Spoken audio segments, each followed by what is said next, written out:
don't think it's anything to do with the shitty Cheeto.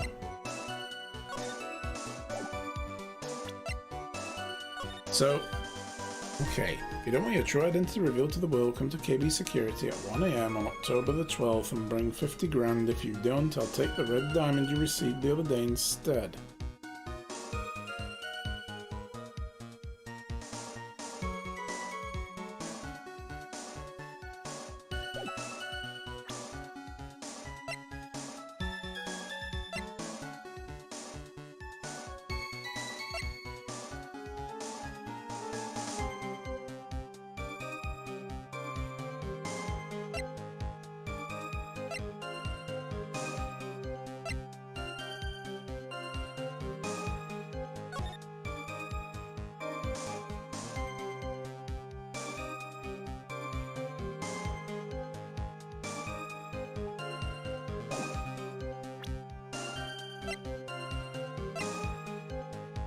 It wouldn't be this then, would it?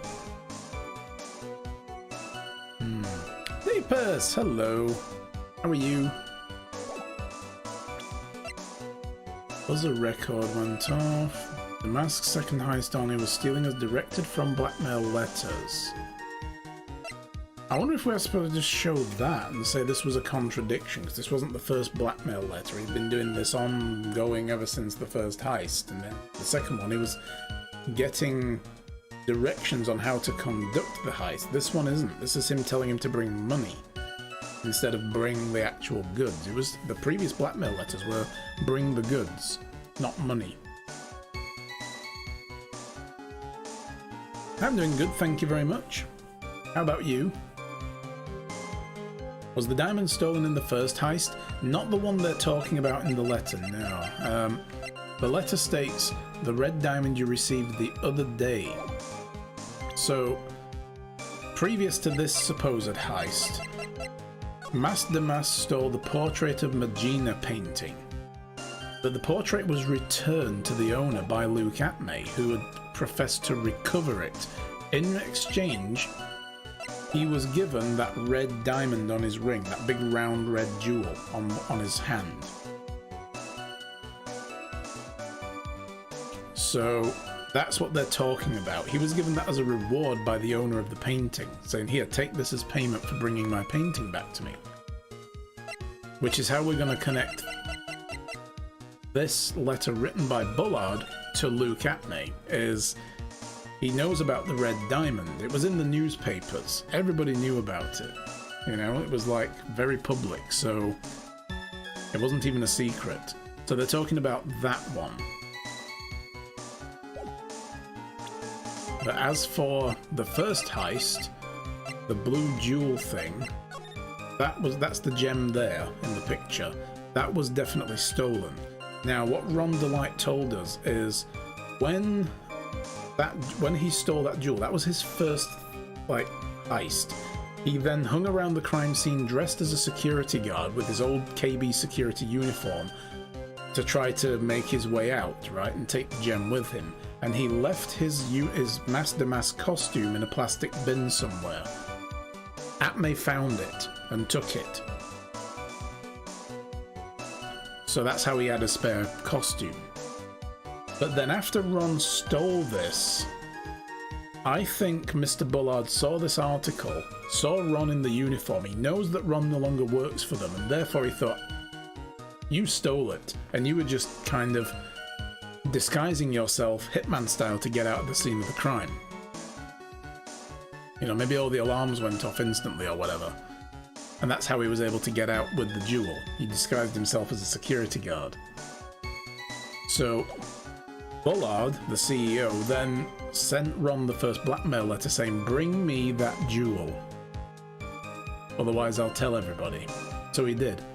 But then Bullard sent him 10 grand and another letter telling him, you know, how to steal the crown of Bongora with security plans and blind spots listed, escape routes, guard rotation times, things like that. And when you do, bring it to me again, is what was said in the letters. That's what's been going on. He's been stealing on blackmail now.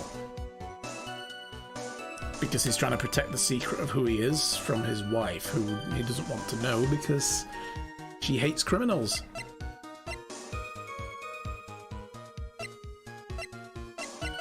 I just don't know what we would use with this to point out the contradiction.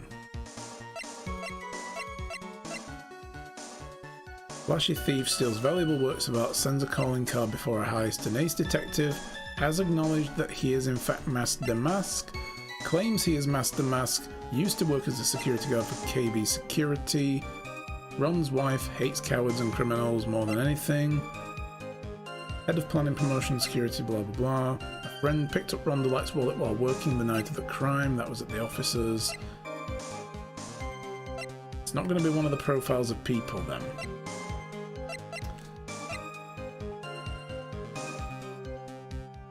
He's talking about the red diamond. That's the contradiction in this, you know, like, this wasn't sent to Ron. This was sent to Luke, and it's the red diamond that proves it, but I don't know what I need to pair with it to make it happen. Because we tried pairing himself, I think. Oh no, we didn't, did we though? Let's try that. Okay, let's do this. I want to try it again. Ask you a few questions. If just a few, it's all right. When you said the letter was addressed to Ron DeLight, I couldn't help but notice a major contradiction. Contradiction? I don't know where you're walking. Contradiction, like you get off calling things like that. You'll want to talk. Times like these, men are made to express themselves with their fists. Why don't you show us what you got? Time to man up. Show us the contradicting evidence and the content of the blackmail letter.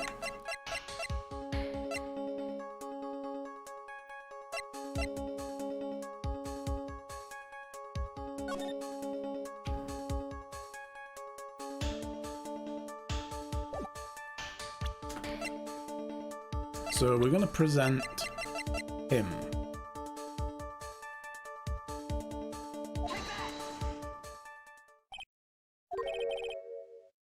Damn. Okay. That one we are just kind of trying.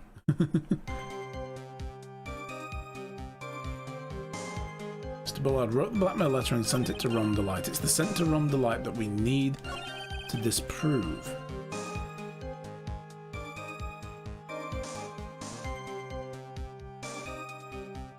Is there anything else then, maybe? Maybe we can get some new evidence. Mr. Bullard harbored a grudge against Mr. DeLight for his betrayal. Mistake is quite excusable. The defendant truly believed he is Master Mask.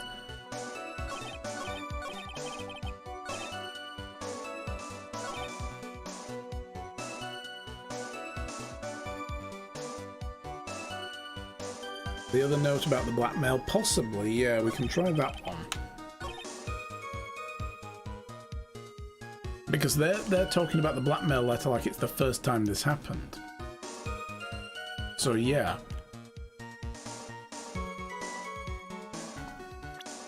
If we can prove that's not the case, but that's not how it seems to be going, you know.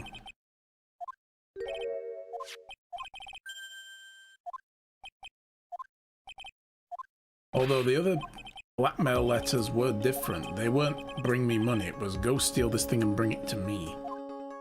He was being told to steal on, you know, like, on order, basically.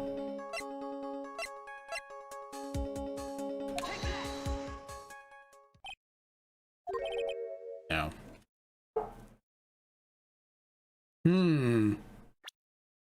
Not that one either. Worth a try. Mr. Bullard wrote the blackmail letter and sent it to Ron DeLight. How the fuck do I point out this diamond? It's obviously the diamond.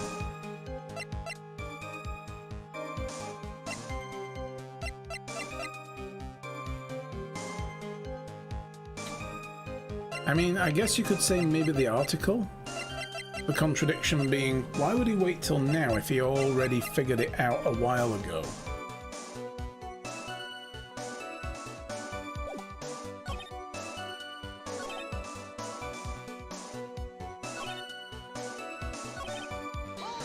Try this again. What was this one about? You think that story's gonna hold up?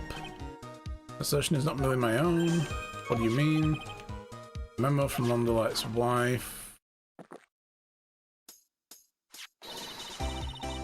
Ronnie thinks he's Master Mask. Don't you feel sorry for him? Blah blah blah blah.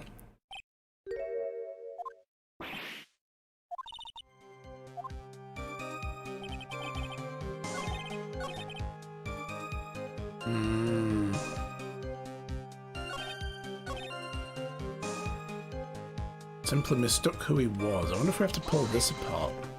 This is the one where he's pointing to the article and being like, oh, he just saw this and figured that, you know, he is actually the guy.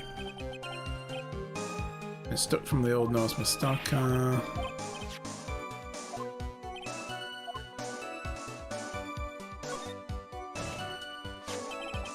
Why would the victim mistake the defendant for Master Mouse? Don't you already know that? Zvari, take a look at the newspaper article.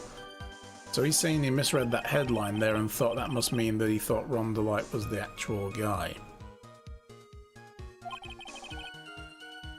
It shows the magnificent detective as well. Furthermore, it also shows an ugly guard, name of the defendant.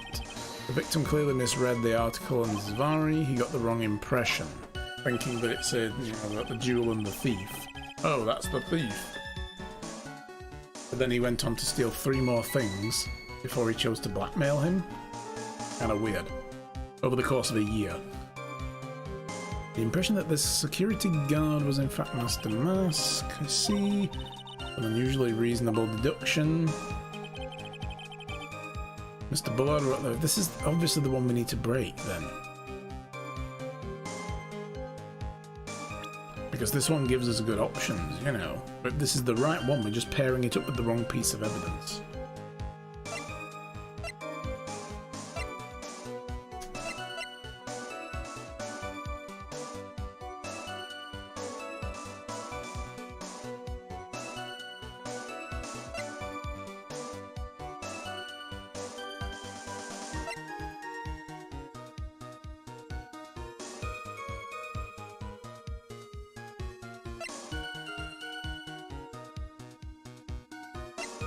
By Bullard.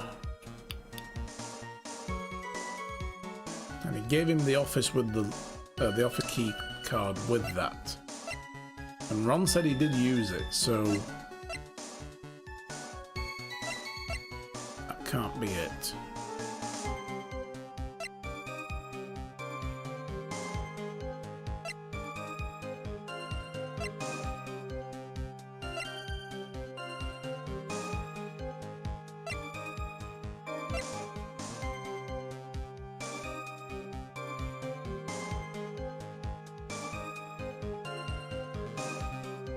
Maybe they're saying it contradicts this because they did mistake this as blackmail payments. So why is it going up and then suddenly he only wants 50 grand? For science, we're going to try that one. Alright, so we're going to present this again and we'll try the folder. There's a contradiction.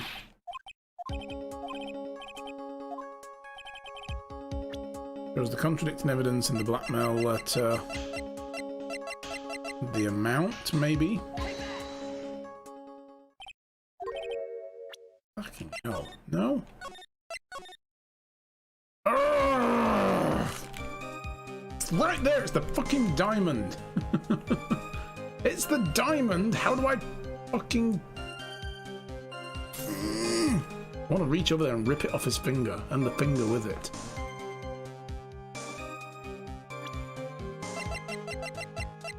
So goddamn obscure. Ah.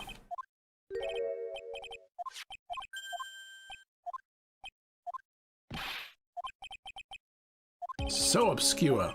What it wants me to... I know what the problem is. I just don't know how to make the game do the thing.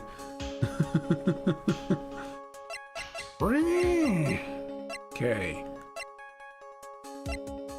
So we've tried the letter with the letter. The letter didn't work. We couldn't use the letter to destroy the letter. These are not the Infinity Stones. We've tried... Did I try the newspaper clipping? We've tried that. We've tried Ron's testimony about the heists. And we've tried pairing it with himself.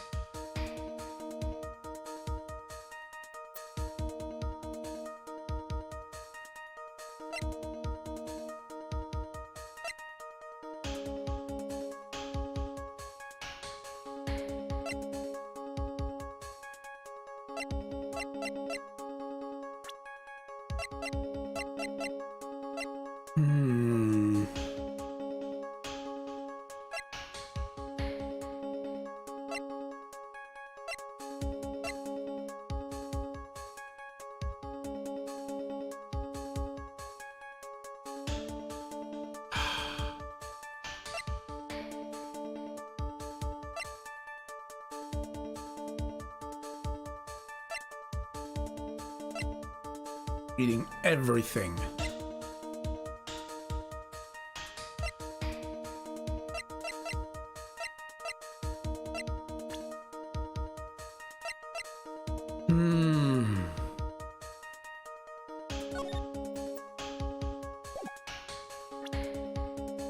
Contradicting evidence in the content of the blackmail letter.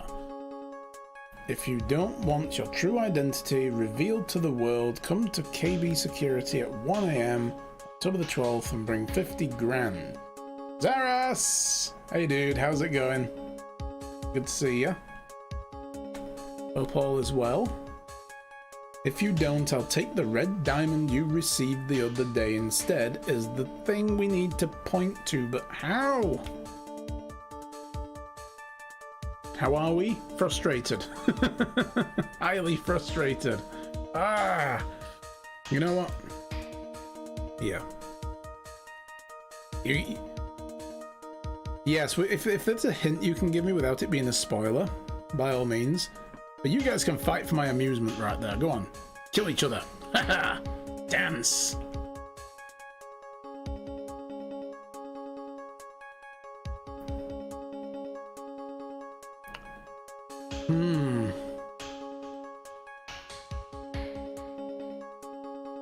Yeah, a hint might be nice as long as it's nothing too overt.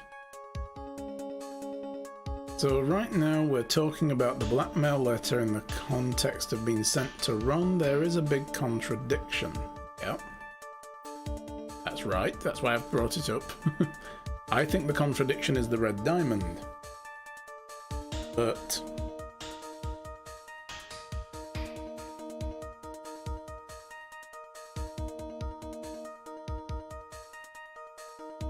yeah, Ron never got the red diamond. Yep. Ron gonna be the one sending it? Yeah, you never know. Oh, look at that. Look who won the Battle Royale. Not rigged. So what can we prove to show the letter can't be sent to Ron? Yep.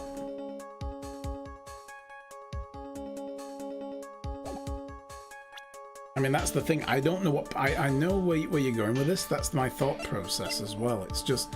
I don't know...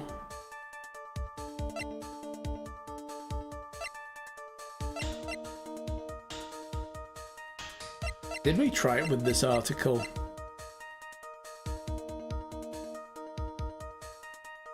Right. So it is this, yeah.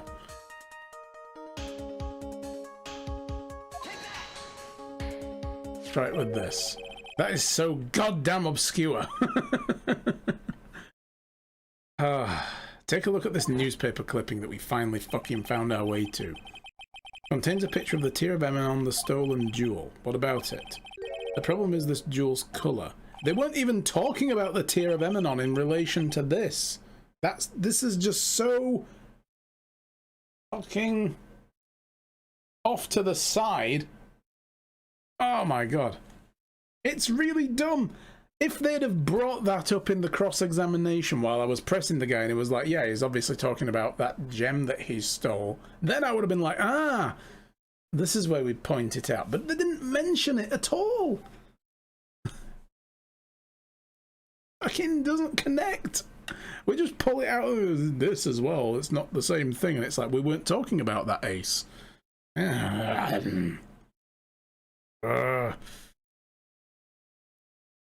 Let bombs rain from the heavens. So I'm going to take it all out on you guys now. Scorch the earth. Destroy everything. Leave none alive. Yes. Eat them. Oh.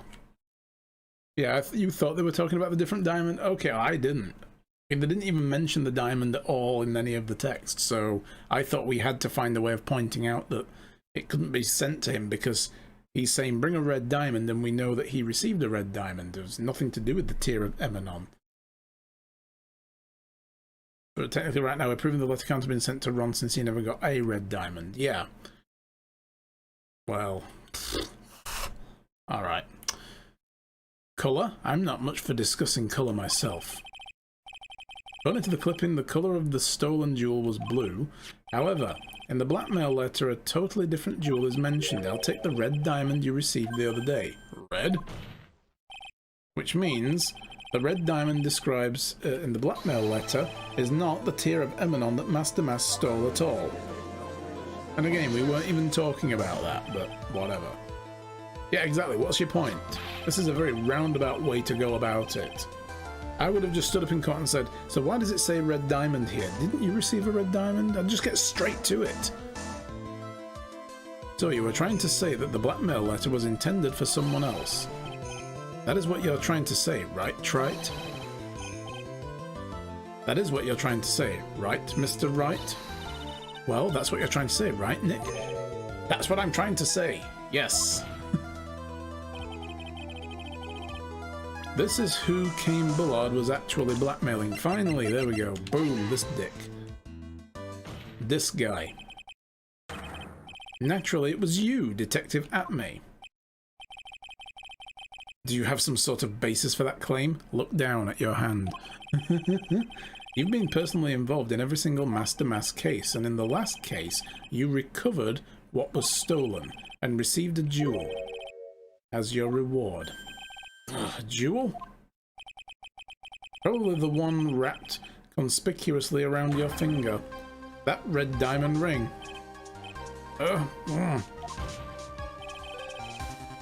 That is the diamond referred to in the letter, which means that Cain Bullard wrote the letter to you in order to blackmail you.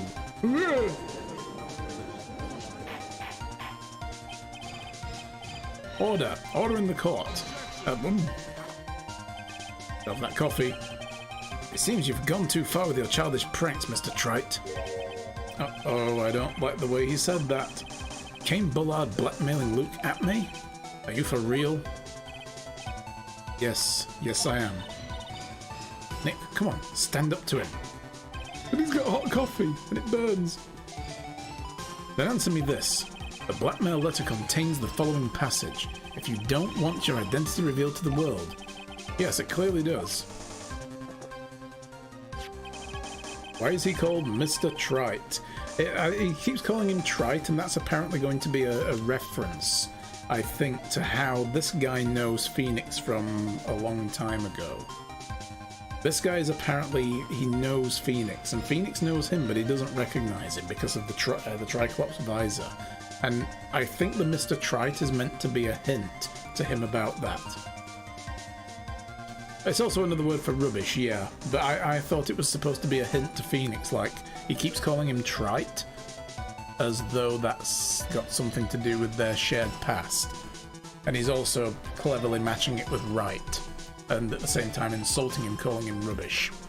I don't know, we'll find out, I guess. Cain Bullard threatened to make Luke Atmey's identity public knowledge.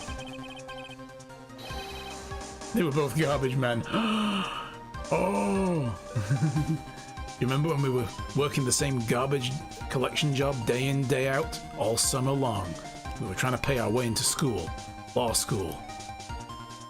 Once you dropped garbage on my foot, you never said sorry. I'll never forgive you.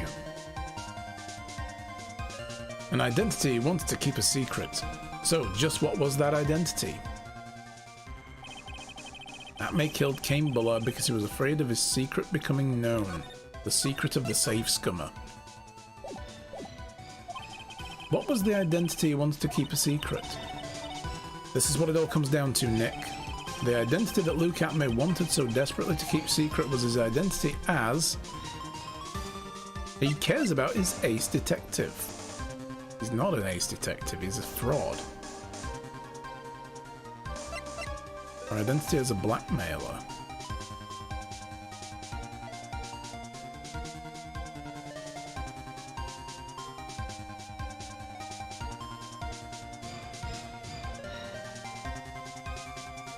Oh my god. So, in the court record,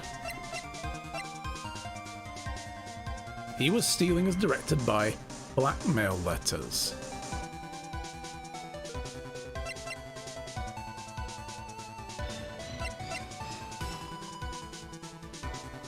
Interesting.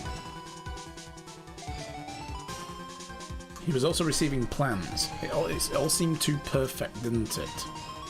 It seemed entirely too perfect that it was obviously coming from KB Security, right? What if it wasn't? What if Atmay was actually blackmailing Ron? He knew all along, which is how he knew to go plant the blackmail letter in Ron's apartment. He received that from Kane Bullard, who hasn't been involved up to now. Kane Bullard's been doing his own investigation and found out that Luke Atmay was the one who was doing this. He put it all together after Luke Atmay recovered the painting and turned it in for a gemstone.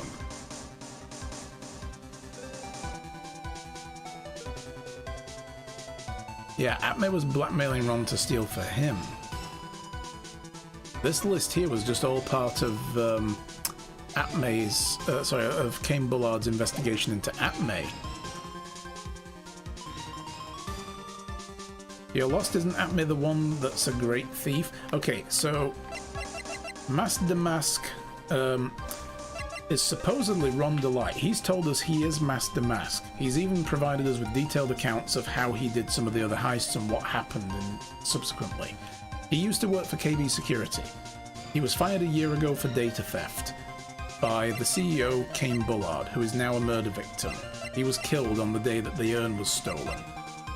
Now, Ron DeLite made his first heist, the Tear of Eminon. He received a blackmail letter from somebody telling him to go and put the Tear of Eminon in a safe deposit box, or he will be exposed. And he didn't want that because his wife would probably divorce him.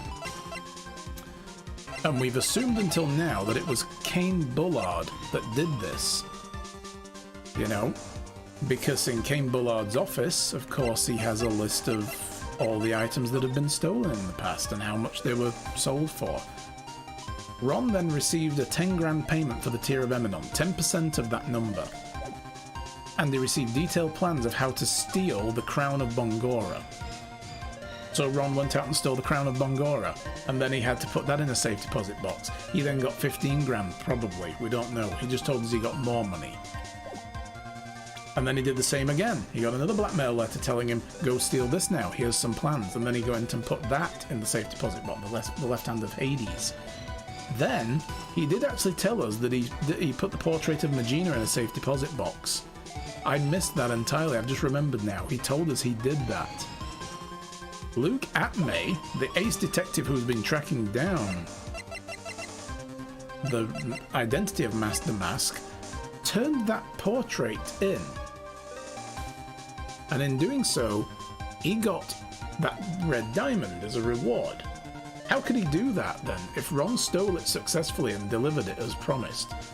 Maybe there was a reward offered, and he claimed he got it back.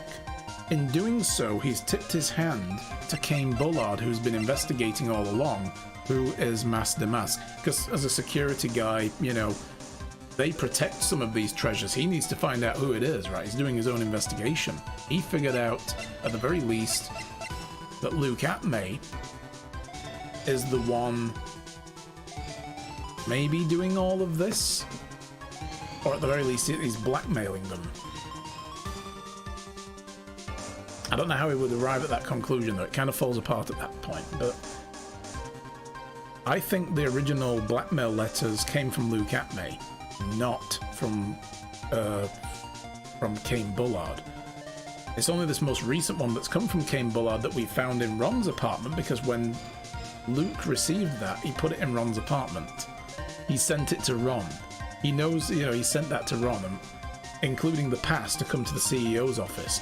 That's never happened with any of the other blackmail letters. This one's totally different.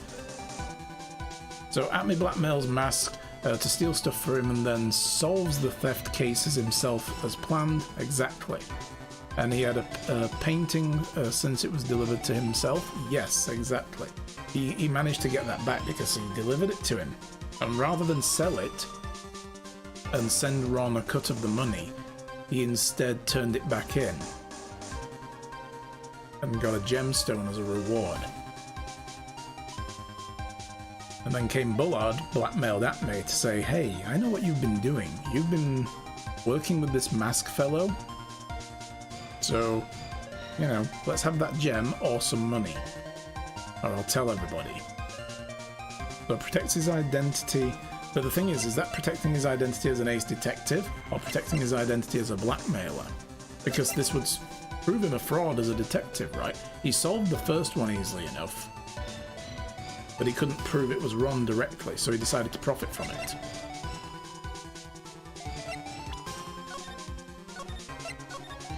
I'm gonna do this. I'm gonna go with blackmailer. Luke Atme was a blackmailer. Objection!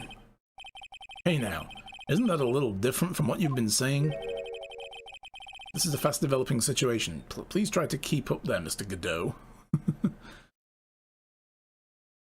Read the bottom text. Wanted so desperately keep secret his identity as. His identity as a detective is not a secret as blackmailer is. Yeah, that's true as well, I guess. So yeah, we're definitely right on this one, because all the music stopped. If somebody just stood there and went, then we get suspicious if we've done it wrong or not. You said that Cain Bullard was the one blackmailing Luke Atme. Now you're saying that Atme was blackmailing someone else on top of that? You have to admit it does sound a little odd. It's not odd. It's the only thing that makes any sense. Cain Bullard was blackmailing Luke Atme, but Ron Delight was also being blackmailed by a certain someone. So did you start receiving blackmail letters after this incident? The first heist?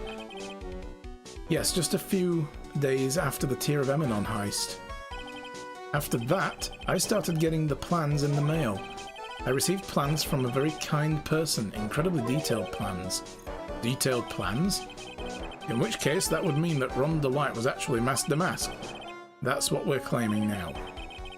Someone else came up with the plans and had Mr. Delight steal the target for him. And that someone was none other than Luke Atme. Shh! Silence! The Eye of Sauron is watching you. Now I see it's all becoming clear. But what is? When you were in grade school, you received the same report card every year. Careless, with a tendency to jump to conclusions, am I wrong? How did you... You said that I, Luke Atme, was blackmailing Ron Delight, in which case I would naturally know all about his relation to Master Mask. Well, yes. Ron Delight started receiving plans from his second crime onwards, correct? Which means I learned of his identity when he committed the first crime. Good point. You certainly couldn't have blackmailed him otherwise. Doesn't make much sense though, does it? It's like, why wouldn't he just, like, turn him in? In that case, let's see some hot, bitter evidence. During his first crime, how did Luke Atme know that Ron Delight was Master Mask? Well, the only thing that we have that points to the first crime is the newspaper clipping, so I'm going to go with this, because they were at the crime scene together. And he found the costume there. I think I see it. See what? When you were in grade school, you received the same report card every year. Gets into lots of mischief, trying to be the center of attention. What do you mean? Oof. This newspaper clipping. It has a picture of you and Ron Delight in his guard uniform. It seems that Master Mask didn't just disappear into thin air. He just took off his outfit and hid it in a bucket. But that sounds far too stupid to be true. Correct, with tricks like that, he couldn't fool a baby, let alone an ace detective. And that's when you figured it out, Mr. Atme. That's when you learned that under his mask, the mask was really Ron. What was he supposed to be, Master Mask? No, that looks like he was even an ace detective. Can't believe it. He was just some slimy blackmailer. What a fraud, trying to pass himself off as an ace detective. How dare you, rabble, rabble, rabble. Why, you, how dare you expose me like that? Why, I mean, I never blackmailed anyone in my life. I'm a famous and proud ace detective and also the Mask. Why can't you understand that? I'm afraid you are neither a proud thief nor an ace detective. You're a blackmailer and a murderer. That's your true identity. Why, you... How dare you imply that I am so smart? Off he goes. Too fast. Fools, I say, fools! You can't get my genius. You're jealous. Oh my god. Mental breakdown is happening.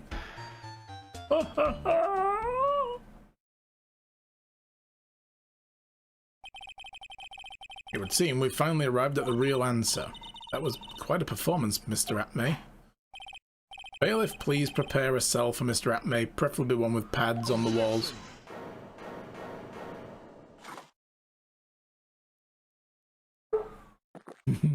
Completely broke, yes. The hammer that strikes too fast has no time to aim. Oh, what do you mean I'm already prepared to deliver my ruling? Allow me to say one thing. I will be the one to judge. That's not how this works.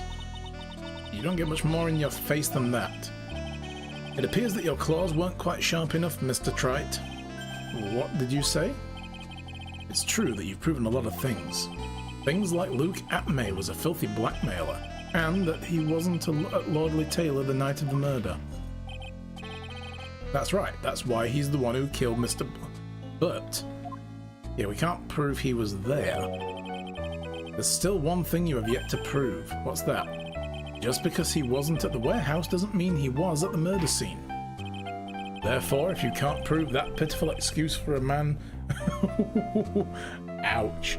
Was at KB security, then I don't see how a verdict can be delivered. He's right.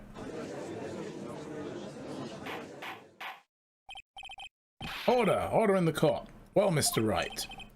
This is it. This is the final round. I've got to prove that Atme was at Bullard's office that night. But can you really prove that? That's long enough, Mr. Wright. I want to hear your answer. That night, Luke Atme was at KB security. And the defense, well, obviously we can prove it, 'cause if not, then this is game over. I know, right? Oh, good. Thank you, Cabo. Yeah, save in case of crashes. Always save in case of crashes. You don't want to go back too far and have to go through all this text again. Can prove he was there. With evidence. Are you sure? Ha! Don't worry, I'll watch over you. As you break down and fall to pieces. Oh, thanks. That's so romantic. Very well then, let's see the proof.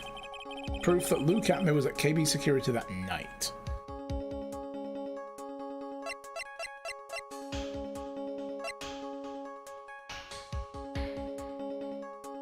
I'm wondering if it's that sword. Because if he himself wasn't hit with the sword, somebody was. And the autopsy report says that it was blunt force trauma to the head, caused cerebral hemorrhaging. And also somebody hit Ron when he arrived and knocked him out. So it could be the sword. Could also be the Mask's brooch. How else would he have gotten it if not ripping it off of Ron's costume when he was there? And he took it back and planted it as evidence and moved the statue and then decided to use this whole thing to cover up his murder. Estalon! Hey dude, how's it going?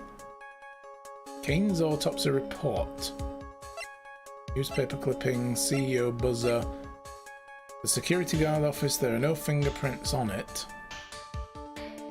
I mean, we kind of already did that to death. Somebody pushed the buzzer and Ron was out cold, but he does wear gloves. So he could have been the one to push the buzzer because Luke wears gloves, but you don't need to push a button with your fingers. You could also hit it with your arm or something.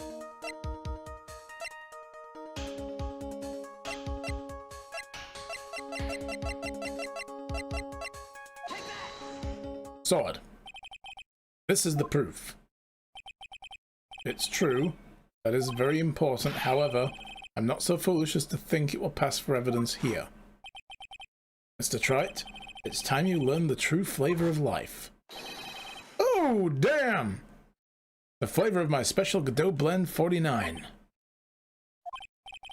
Well, Mr. Wright, it's bitter. Very bitter. Rude! I know, right? Oh god, the game just froze up on me and crashed. I have to reload it.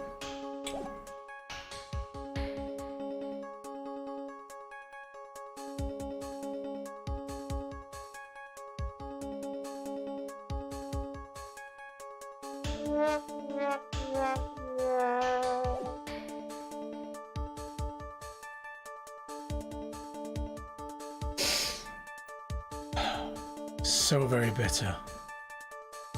Oh, the darkness.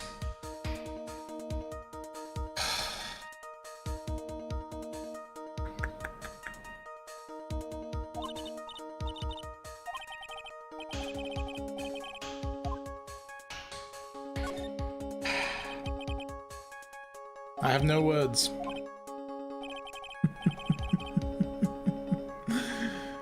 Visited your local guitar store today. Nice. Pick anything up good or just having a play around? Alright, so let's see the proof. No, it's not that. So I think it's going to be this, right? The brooch.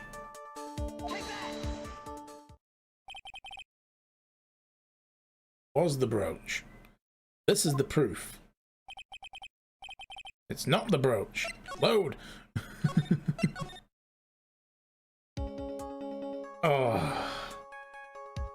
Bought a strap for the Strat and played a buttload of the guitars? Cool.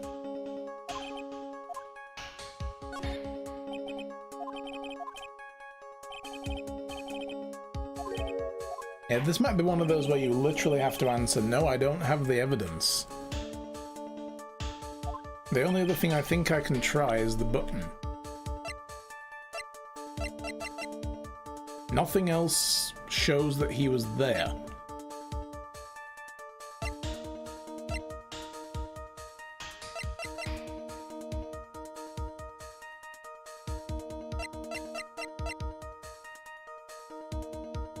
And we know the key card, Ron definitely used it. He told us he did. Because Luke Atmay sent that to Ron to fool him into going there so that he could frame him for murder.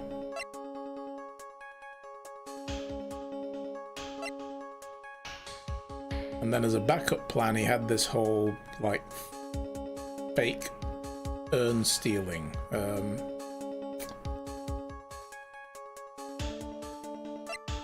So let's just try the buzzer. This is the proof. No, it's not.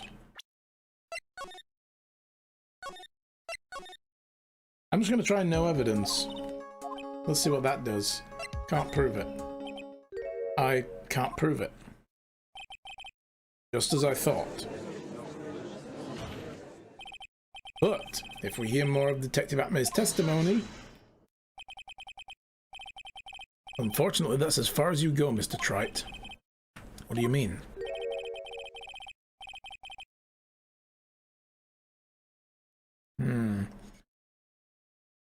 There was a semi-hollow I sort of liked, and with nice acoustics. Cool.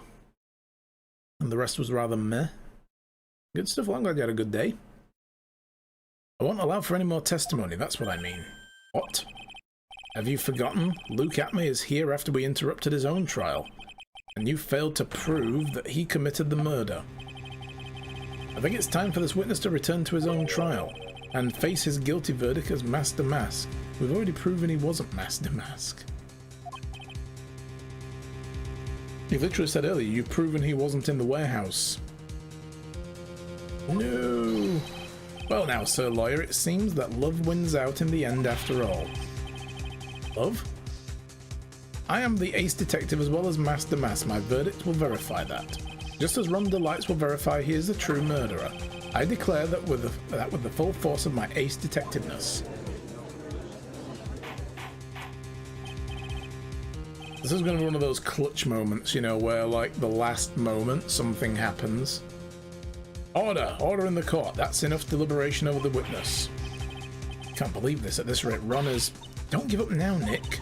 We still have tomorrow. We can look out for more evidence, and by then it'll be too late. Huh? Why? Because Luke Atme will have already been tried as Master Mask, and that will be his rock-hard alibi. Double jeopardy, one of the basic rules in any courtroom. Double jeopardy? Should a defendant be tried and found innocent in court, that defendant cannot be tried again for the same crime. Yes.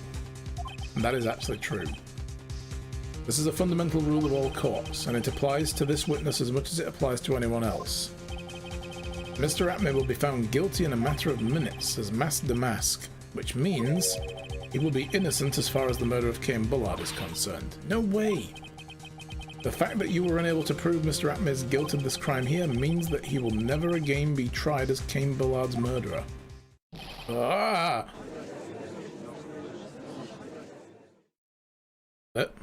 Did we just fuck up?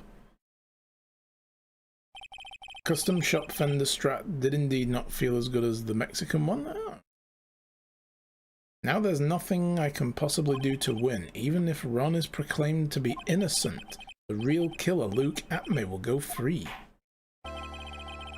You have cross-examined every statement the witness has made here today, and as long as there is no more testimony, I'm afraid I have to declare that there will be no further questioning in the matter.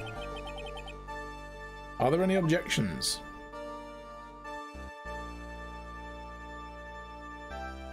Here it comes. Then I hereby end the cross-examination of Luke Atme. Objection! There it is! Objection! I think I see it. Your Honor, when you were a child, this is what was on your report card every year. Has poor hearing and often makes mistakes as a result. Oh! How did you... Phoenix, raise your head up high. Mia. Mia! Have you forgotten what I used to tell you? A lawyer is someone who smiles no matter how bad it gets. That voice. No way. Maya grew boobs! Long time no see, Phoenix. Mia? The power of boobies.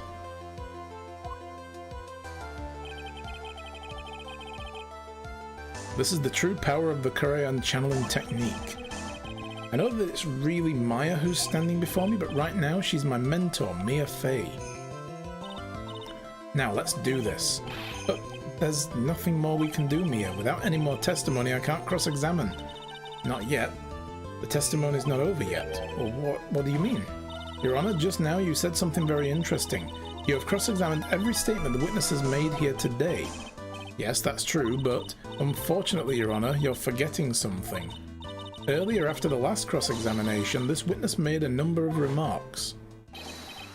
Well now, Sir Lawyer, it seems that love wins out in the end after all.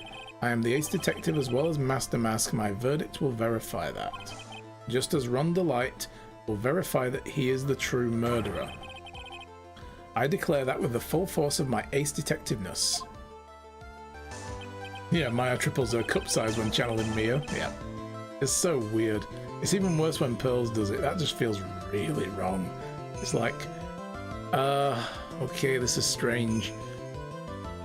Yes, but those comments appear to have no importance. Very well. Then we shall prove their importance via cross-examination. At any rate, as long as the witness has made these remarks, we the defence assert our right to question them.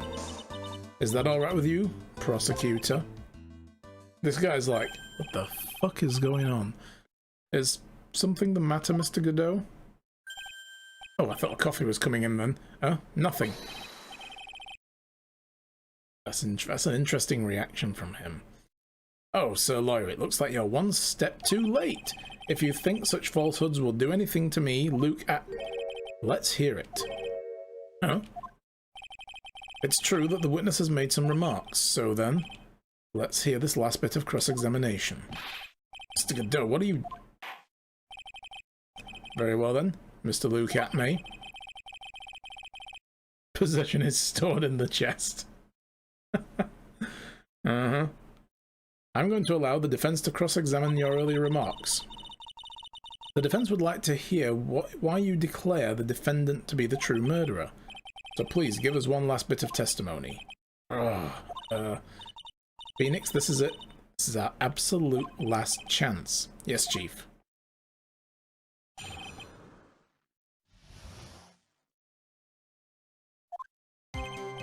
Indeed, it is true that I was not at Lordly Taylor. I had to leave to see about another vitally important job request.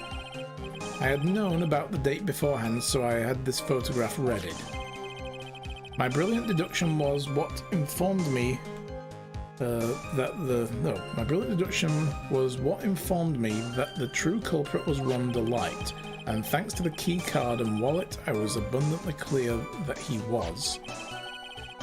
I was also able to make a deduction from the buzzer, which only sounded once. The button did not have any fingerprints on it. Why? The victim would have left prints if he'd sounded it, which means the killer sounded it. Mr. Delight was wearing his Master Mask outfit, which is why he left no prints. And the blackmail letter? The victim likely just mistook the colour of the jewel. Zvari! Therefore, all the evidence points to the poor boy. That's some circumstantial bullshit right there. This testimony holds up pretty well. The witness's earlier remarks do not appear to have been hastily prepared. All of his points have been explained and none of them seem to contradict anything. But of course.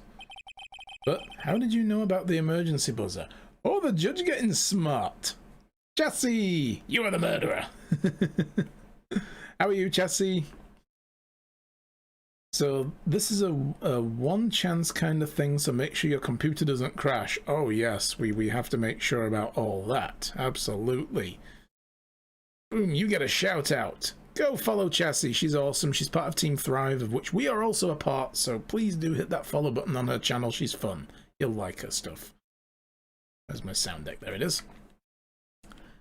How did you know about the emergency buzzer? The police investigation documents went directly through me, and I always look over all the documents. It's elementary, Sir Lawyer. Brr. Are you going to make even more trouble for us now, Sir Lawyer? Hey, you didn't call me trite. That feels like progress. The answer is also really dumb, by the way, so don't feel bad if you can't figure it out easily. Oh dear. I will not allow any of your usual shenanigans, Mr. Wright. Yes, Your Honor. We cannot postpone Luke Atmay's trial any longer. This is your last chance. Oh god, this is going to be one of those you can only question one thing. Otherwise you get a penalty. We've already taken a few of those. Hang on a sec, just one chance? Huh. It seems the party's about to begin. Well, Phoenix, there isn't any evidence that contradicts with the testimony, so it would seem... What do you mean, so it would seem? Listen, Phoenix, pointing out contradictions doesn't always mean you have to present evidence, does it? At any rate, this is our last chance. If you can't point out a case-breaking contradiction, you lose. That's all there is to it. Cup number 17, the last cup. Seems like the time has come to put an end to this trial. Oh dear. 99% sure I know which part of the testimony is BS. Yeah, we'll have another look through it and we'll see. I have to find the fatal contradiction in the testimony, and I need to point it out without presenting evidence. Which means all I can do is find the contradictory remark and press it. You only get one chance, so I can only press one thing. Begin your final cross-examination. The last testimony. Well, that's true, yeah, we could do that, but I don't want to do that. That feels cheap. I mean, I save scum, but then I do try to get it right without needing to save scum. Points wildly accusing everybody. You and you and you and you and you. Especially you. It is true, I was not at Lordly Taylor. That's true. He was not, and we shouldn't be trying to prove otherwise. He was definitely not at Lordly Taylor. I had to leave to see about a vitally important job request. Can't prove that's why he left. I had known about the date beforehand, so this photograph readied. That is part of our case. You know you was the murderer. Damn right. My brilliant deduction was what informed me that the true culprit was Rhonda Light. I mean, that's bollocks. Thanks to the key card and wallet, it was abundantly clear that he was there. Now, he said that police reports go through him. Why would that have happened? This murder trial started after he was already arrested for being masked. It doesn't have to be something you can prove, you just need to trip him up. Yeah. Yeah, I'm thinking this is it though, because it's very convenient that he knows about the wallet. You know? Or push the police reports.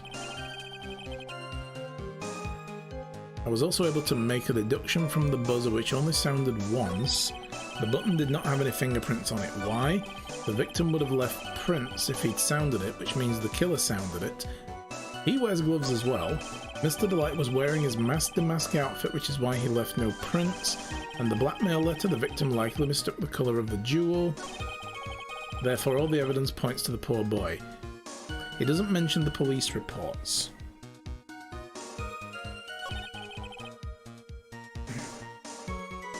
Blackmailer mistook the colour of the jewel. That's circumstantial at best. Not much point pushing that. He was wearing his mask outfit, which is why I left no prints. That's true. The victim would have left prints if he'd sounded it. All the way back. Now let's redo these things. Let's just have a look again. It's true, I was not at Lordly Taylor. Exactly what we want to know. I have to leave to see an important job request. Bullshit, but whatever, we can't prove it. I've known about the date beforehand. That's part of our case, that's fine. Knowing the answer in this one is infuriating since you know how far off the connection is. Literally impossible for him to remember. The first statement made ages ago contradicts one of these since it was never brought up again.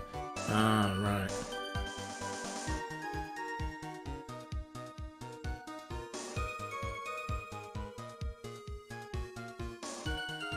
My brilliant deduction was that informed me that the true culprit was Rhonda Light. Thanks to the keycard on the wallet, it was abundantly clear he was there.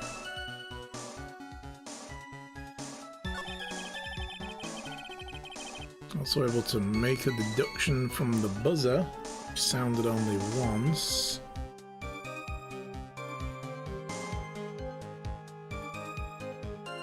Again, how would he know the buzzer sounded only once? But that was, you know, he already kind of answered. If we push it again, he's just going to give the same answer, which will be accepted.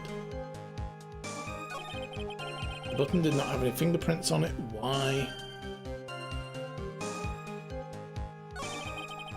Victim would have left prints if he sounded it, which means the killer sounded it.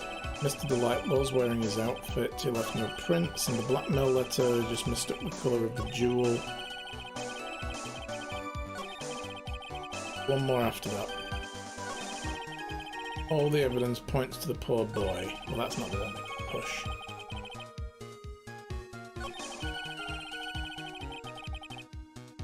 Wearing his mask outfit. Victim would have left prints. Button did not have any fingerprints on it.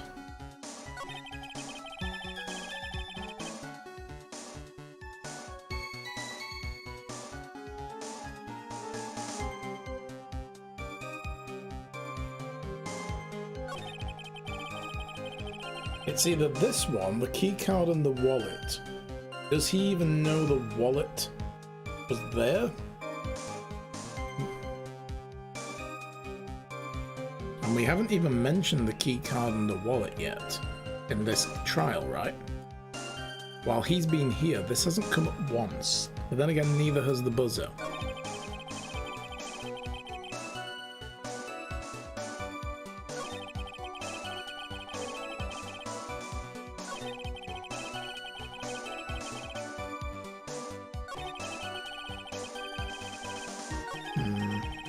I don't think it's any of these first few statements. I'll see how I do first, and then if we struggle still after a couple of attempts, then we'll do a hint.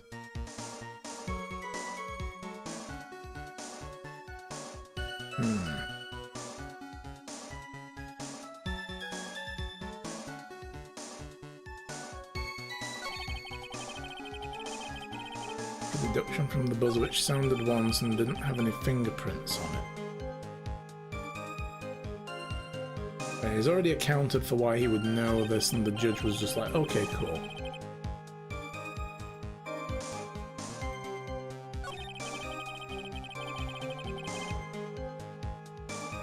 The whole point is we want to press him on a statement to get him to trip up and contradict himself. So whatever it is that we pick has to contradict something else in this whole line of shit.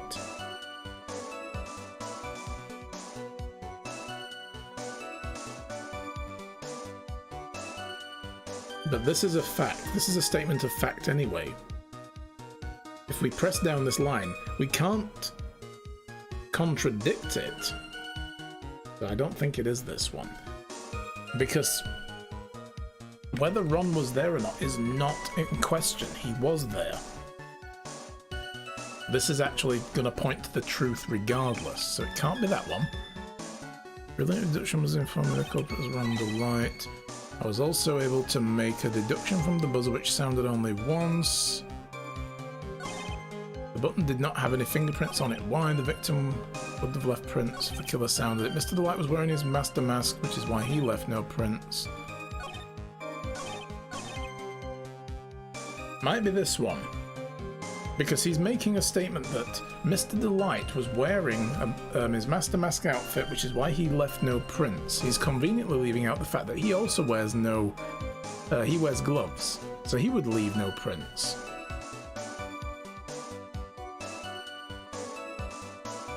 I'm gonna go with this one. Interesting, don't say that. Now I'm like, or is it? Maybe. Alright, no, maybe it's this one. It's like playing Who Wants to Be a Millionaire, you know, when they pick their option and then they're like, the guy who's hosting it is like, you sure you want to go with that one? And you're like, oh, fuck off.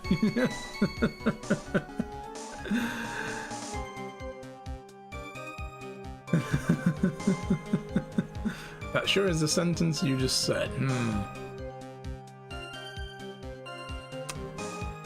Right. So he's saying that, yeah, okay, he left no prints because he wears costume, but he has gloves. Alright, I'm gonna go with this. Mr. Atmay, about this last remark... Uh-oh.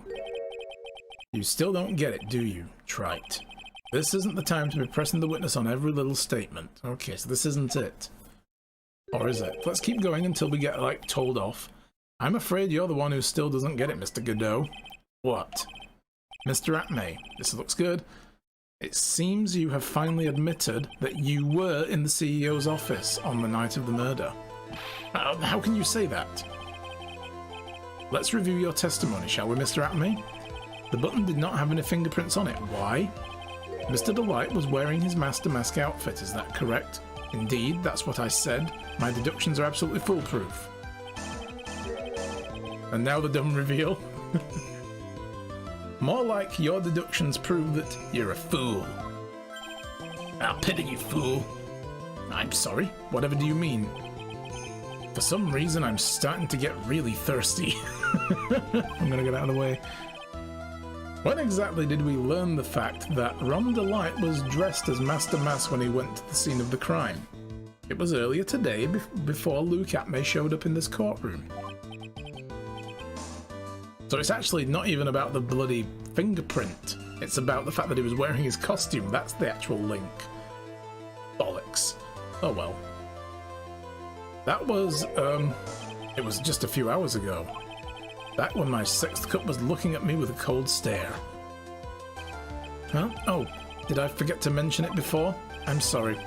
I just never had a chance to mention it up until now.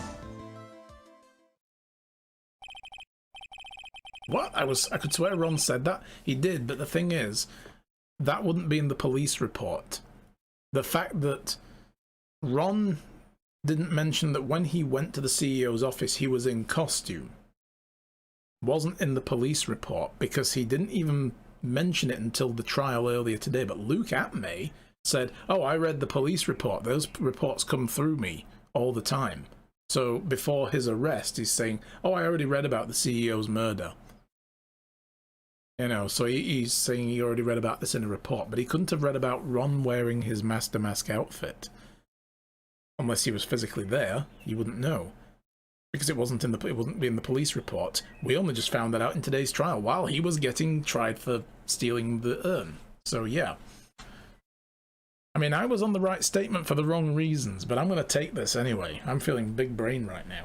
Big brain. Mega brain size. Oh yeah. That's right, the defendant had yet to tell anyone else this fact before this morning. Therefore, the only people who should know this are those who have been watching this trial. Do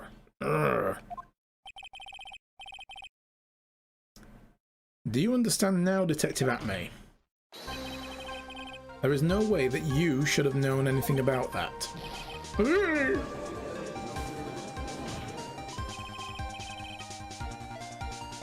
You were in the next courtroom being tried as Master Mask, so then enlighten us. Just how did you know about that piece of information? Well, come on, this detective must have known about it.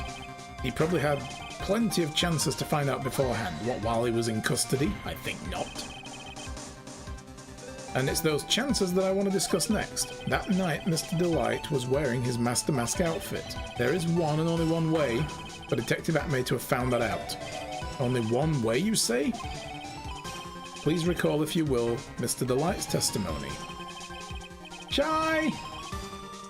Good morning, sweetheart. How are you? When I entered the office, there was a suspicious shadow there that looked just like Luke Atmay. For a second, my client witnessed the real killer. But Mr. Delight never saw this attacker, so there's no way to tell whether or not the real killer was Luke Atmay. It's with that statement that I'll turn this case on its head. Just what are you implying? Mr. Delight saw the real killer, correct? Now, if you turn the statement around, it stands to reason that the real killer had also seen Ron Delight. Eyes work both ways. Or something like that. Impossible. No, quite possible. Oh, no! Never would have figured that out from the first time we saw that silhouette. Detective Atmay, you saw Master Mask at the murder scene that night. You saw him when you killed Cain Bullard and assaulted Ron Delight. Eyes work both ways. Now that's a quote. Yeah, exactly. That's a quote. Eyes work both ways. When you look at someone, they look back at you. Scary, right? Now, what was that was the only way you could have known what Ron was wearing.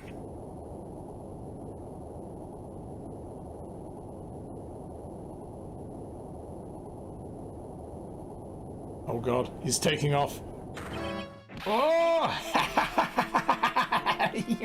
Oh!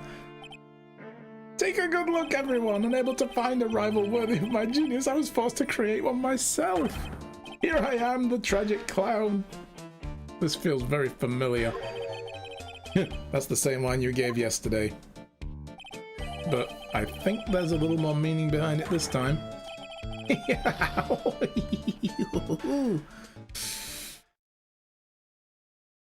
Yeah, earthquake. It's an atmequake.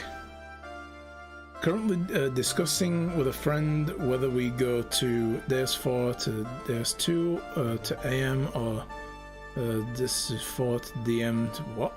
Ooh, that's a load of words there. I don't understand those. What an awfully complicated incident. Cain Bullard was blackmailing Luke Atme, who was in turn blackmailing Ron Delight. Bloody musicians. And upon killing his blackmailer, Luke Atme tried to frame Ron Delight. Then he claimed to be guilty as Master Mask in order to escape his true crime.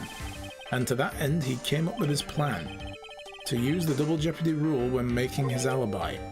At any rate, it would seem we've finally found the truth. Excuse me. I came perilously close to besmirching the record of an innocent young man. Besmirching him with the title of murderer. Don't ignore me! This is very familiar. Oh, I didn't realize you were there. Why wouldn't he be? It's his trial, for God's sake.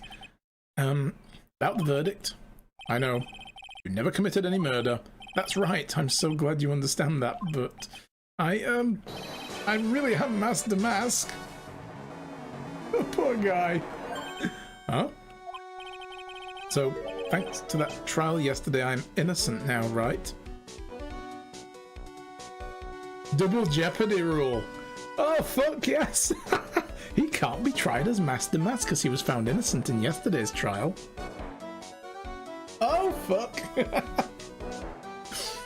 Oh, no.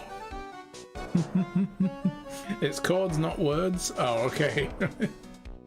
Yeah, what goes around comes around. I like how he's literally like, so, I am innocent of being Master Mask, but I really am him, but you can't try me, right? Is that right? Am I right? I think so. Oh, no. What was it you said? Double jeopardy? Now that you mention it. I've been careless. Careless? Well, I mean, you know, whether you mentioned it or not, you still can't go ahead and try him. That would be illegal. What do you think, Mia? As the defendant says, the double jeopardy rule is absolute. A defendant can never be tried twice for a crime in which he was once found innocent. Then Master Mask is really innocent? It would seem so. For now. If he commits another crime as Master Mask, he can then be probably tried on the basis of that new crime, right? He can become a suspect again in an identical crime, but he can't be tried now for all his previous ones. How bizarre. For now. Now then, this court finds the defendant not guilty. Woo!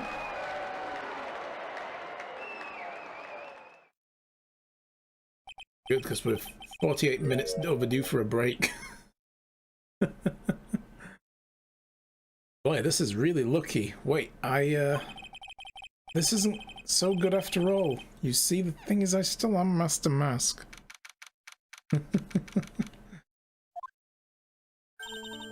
You did it, Phoenix. Thanks, Mia. It's been a long time, hasn't it? Yeah, it's because Maya doesn't call on me much these days. Oh? I'm just joking, Phoenix. Don't take everything so seriously. But on the other hand, Maya, she seems kind of torn these days. You mean about becoming the master of the Korean channeling school? Becoming the master means saying goodbye to our mother. It's true. Misty Faye, right. Watch over her, will you, Phoenix? Of course. Well then, see you around. She's gone.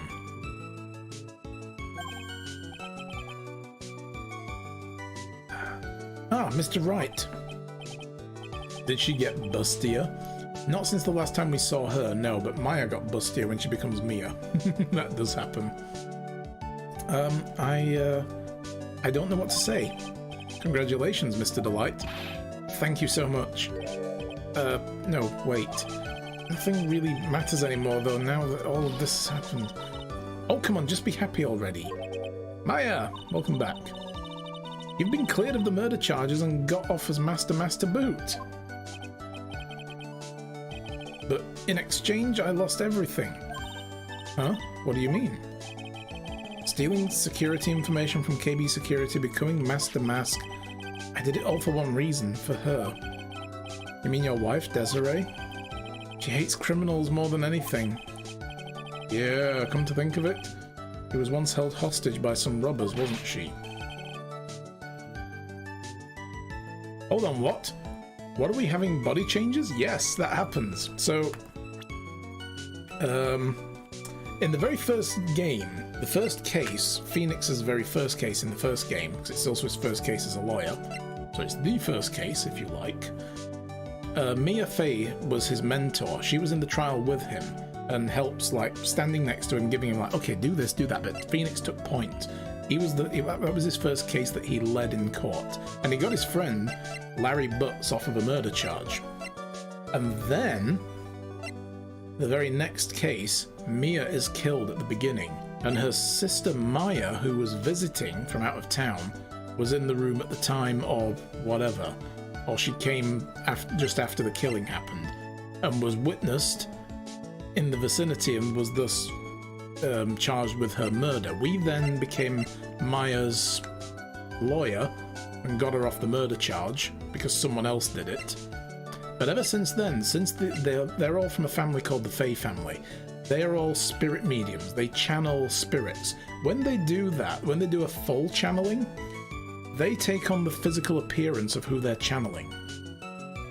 So every time Maya calls Mia, her older sister, out of the land of the dead, if you like, out of the afterlife, she's going to look like Mia. Physically, she's going to take on Mia's physical form, but she's still wearing her clothes. It's really weird. So she pops in wearing Maya's clothes, but, you know, head to toe, full body, you know, she looks like Mia. So that happens. I know, right? It's just, yeah. It's one of those things. Just go with it. Look, what can I say? This game's Japanese. Just go with it. Yeah, Pearl is the weirdest one when it happens with Pearl, because she's a kid. She's like a 9-year-old girl, and when Mia suddenly shows up, it's like, oh, this is weird. You were tiny, now you're huge, and you know, have attributes. It's just wrong. She always said how she hates sneaky criminals. I knew that, but once I got fired from KB Security and lost all the money I had, she wouldn't have any reason to stay with me.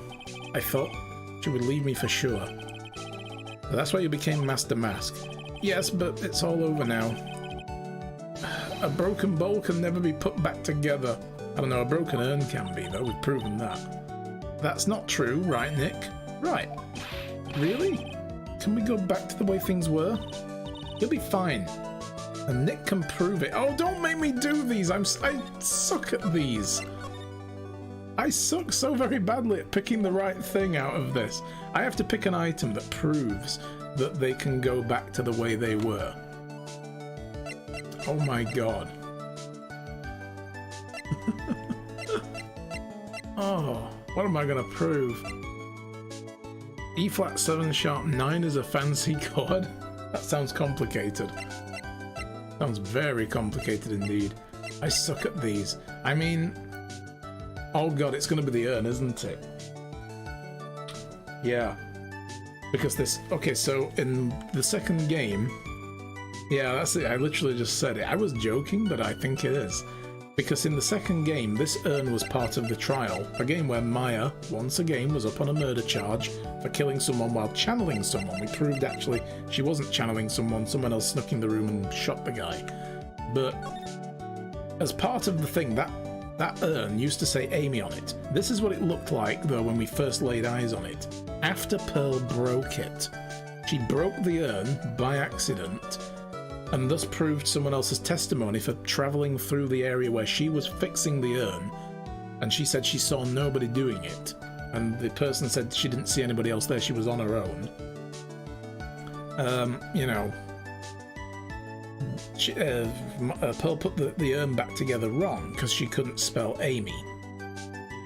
But then Adrian Andrews, who runs this facility, broke the urn by accident while it was in the box. She never saw what it looked like beforehand. So she put it back together the correct way because she used the Amy as a reference. She was, you know, she's very practical. She put it back together correctly. So this was broken and is now back to normal.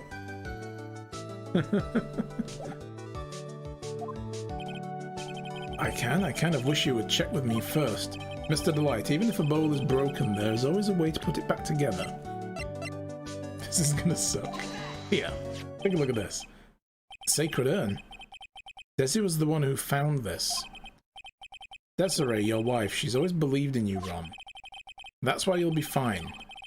You don't have to worry about anything. Ah, there you are. Miss Delight. You did it, Ronnie. You're innocent. I'm so happy.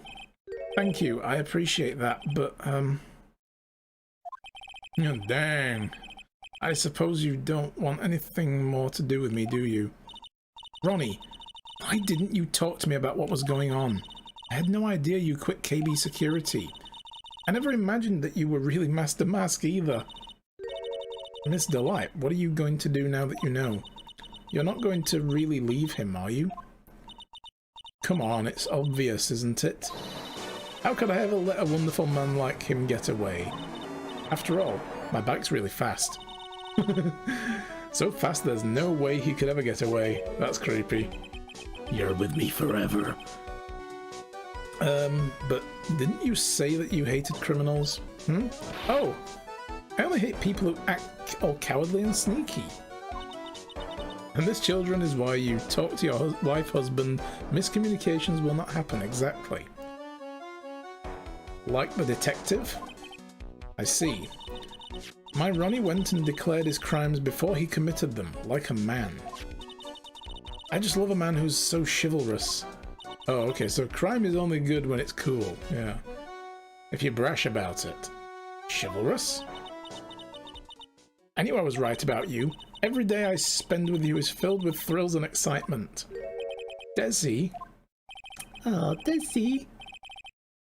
Desiree, you really do love Ron, don't you? Aw. Nicky boy. Yes? I'm really glad I asked you to defend my Ronnie. Thank you so much. I'll never forget what you've done for us. Oh, well, take care of yourself. You too, Nicky boy. Oop. I can feel my face going red.